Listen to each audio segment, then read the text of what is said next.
تفسیر صافی، تالیف مفسر محمد بن مرتضی المعروف ملا فیض کاشانی، ترجمہ و تلخیص مولانا سید تلمیذ حسنین رضوی، شائع کردہ ادارہ نشر دانش نیو جرسی امریکہ۔ سورہ ہمزہ۔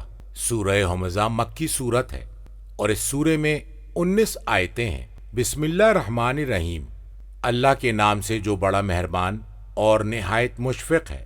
ترجمہ: ہر اس شخص کے لیے ہلاکت ہے جو طعنہ زن اور عیب جو ہو، جس نے مال جمع کیا اور اسے گن گن کر رکھا، وہ سمجھ رہا ہے کہ اس کا مال اسے دوام بخشے گا۔ ایسا ہرگز نہیں، ہم ضرور بے ضرور اسے حطمہ میں ڈالیں گے۔ اور آپ کو کیا معلوم کہ حطمہ کیا ہے؟ وہ اللہ کی بھڑکائی ہوئی آگ ہے جو بڑھ کر دلوں تک پہنچ جائے گی۔ وہ آگ ان لوگوں پر ہر طرف سے بند کر دی جائے گی، بڑے بڑے اونچے ستونوں کی شکل میں ہوگی۔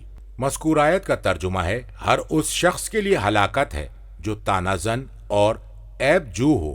ہمزتن، حمز کے اصلی معنی ہے توڑنا، اور لومزہ کا مفہوم طعنہ زنی، اور یہ دونوں لفظ عزت و آبرو کو طعنہ زنی اور عیب جوئی سے ختم کرنے کے لیے استعمال کیے جاتے ہیں۔ تفسیر قمی میں ہے فرمایا: ہمزتن وہ شخص ہے جو لوگوں پر طعنہ زنی کرتا ہے، آوازیں کستا ہے اور آنکھوں اور پلکوں سے اشارے کرتا ہے، اور محتاجوں کی ذلت و حقارت کا خواہاں ہوتا ہے۔ اور اللہ کا قول: لومزتن وہ شخص جو اپنی گردن اور سر کو حرکت دیتا ہے، اور جب کسی فقیر یا سائل کو دیکھتا ہے تو آگ بگولا ہو جاتا ہے۔ مذکور آیت کا ترجمہ ہے: جس نے مال جمع کیا اور اسے گن گن کر رکھا، اس مال کو حادثات کے لیے ذخیرہ بنا لیا ہے، یا ایک مرتبہ کے بعد دوسری مرتبہ اسے ذخیرہ بناتا ہے۔ تفسیر قمی میں ہے فرمایا: اس نے اسے گنا اور شمار کیا اور رکھ دیا۔ مذکور آیت کا ترجمہ ہے: وہ سمجھ رہا ہے کہ اس کا مال اسے دوام بخشے گا، اسے دنیا میں ہمیشہ کے لیے رہنے دے گا۔ مذکور آیت کا ترجمہ ہے: ایسا ہرگز نہیں، ہم ضرور بے ضرور اسے حطمہ میں ڈالیں گے۔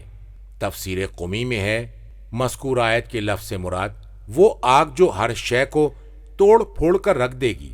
مذکور آیت کا ترجمہ ہے: اور آپ کو کیا معلوم حطمہ کیا ہے؟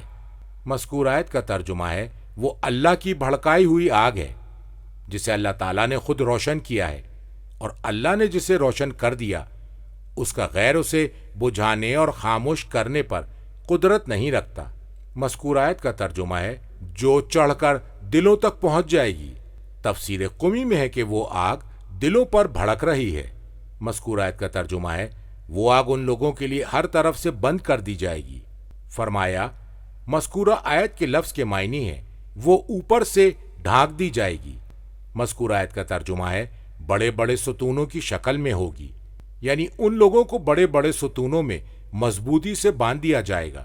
تفسیر قمی میں ہے فرمایا: جب ستونوں کو ان پر پھیلا دیا جائے گا تو باخدا وہ دائم رہے گا۔ کتاب ثواب الاعمال اور تفسیر مجموع البیان میں امام صادق علیہ السلام سے مروی ہے کہ جو شخص بھی سورہ ویل لکل ہمزۃ لمزۃ اپنی فرض نمازوں میں سے کسی فرض نماز میں پڑھے گا تو اللہ تبارک و تعالیٰ اسے فقر و فاقے سے دور رکھے گا اور اس کے رزق کو فراواں کر دے گا، اور وہ اس سے بری قسم کی موت کو دور کر دے گا۔